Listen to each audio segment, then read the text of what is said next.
सर्वव्यापी तुमे सर्वशक्तिमान नाही किछि तुम असाध्य कठिन सर्वव्यापी तुमे सर्वशक्तिमान नाही किछि तुम असाध्य कठिन सर्वद्रष्टा तुमे सर्वज्ञाता तुमे सर्वकर्ता तुमे महान असीम सर्वद्रष्टा तुमे सर्वज्ञाता तुमे सर्वकर्ता तुमे महान असीम नाही नाही तुलना तुम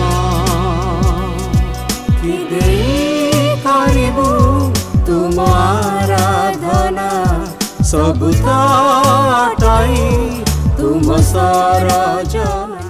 प्रिय श्रोता बंधु प्रभु श्रीकृष्ण को महत् नाम रे आपन को शुभेच्छा। पवित्र बाइबल रो 103 गीतर 17 और 18 पदरे आम परी पाठ करूँ।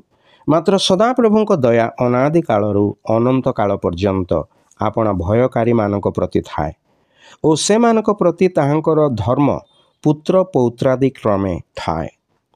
ईश्वरंकर दया मनुष्य निमंते काहींकि एते आवश्यक। ईश्वरंकर वाक्य कहे जे जो माने अबाध्य अनाज्ञावह से मानक ऊपर ईश्वरंकर क्रोध वर्ते। अबाध्यता पाप अटे। ईश्वरंकर वाक्य अनुसार पापर वेतन मृत्यु। तेणु जदि आम ईश्वरंकर क्रोध रक्षा पाइबा को चाहूँ तेबे ईश्वरंकर क्रोध को शांत करवा तथा तांक दया पाइबा आवश्यक। मनुष्य पाप और मृत्यु निजक रक्षा करि पारे नाही। से निजर ज्ञान धन बल सफलता किंबा उत्तम कर्म द्वारा ईश्वर को खुशी करि पारे नाही कि तांको क्रोध को शांत करि पारे नाही। केवल ईश्वर को दया और करुणारु ही मनुष्य पाप और तार परिणाम मृत्यु रक्षा पाई पारे। तेबे प्रभु कहा ऊपर दया करती?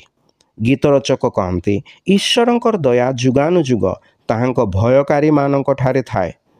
तेबे ईश्वरंकर भय किपरि अटे? पवित्र वाक्य बाइबल कहे सदा प्रभु का विषय को भय मंदता प्रति घृणा अहंकार दाम्भिकता और कुपथ एवं कुटिल पथ मु घृणा करे। मनुष्यर बाध्यता और मंद आचरण जोगु आसुथिबा मृत्यु रक्षा करने निमंते प्रभु जीशु ख्रीष्ट पिता ईश्वरंकर आज्ञावह हेले पुणी मनुष्यर पापर प्रायश्चित कर ईश्वर को क्रोध को शांत करने मनुष्यर मृत्यु को प्रभु जीशु ख्रीष्ट क्रूसरे ग्रहण कले। से मृत मानक मध्यरु जीवित हेले पाप मृत्यु शयतान उपरे जयलाभ कले। जेपरी जे कही प्रभु को भय करे से अहंकार दाम्भिकता और कुपथ और कुटिल पथ दूर करी नम्र सहकारे निज पाप को मानि निए पुणी प्रभु जीशु ख्रीष्ट विश्वास करे प्रभु ताहाको दया करती पुणी ताहाको पाप क्षमा और अनंत जीवन प्रदान करती। प्रभु को भय करी आपण जेपरि धन्य हेबे ईश्वरंकर पाद तले आपणक निमंते आमर प्रार्थना।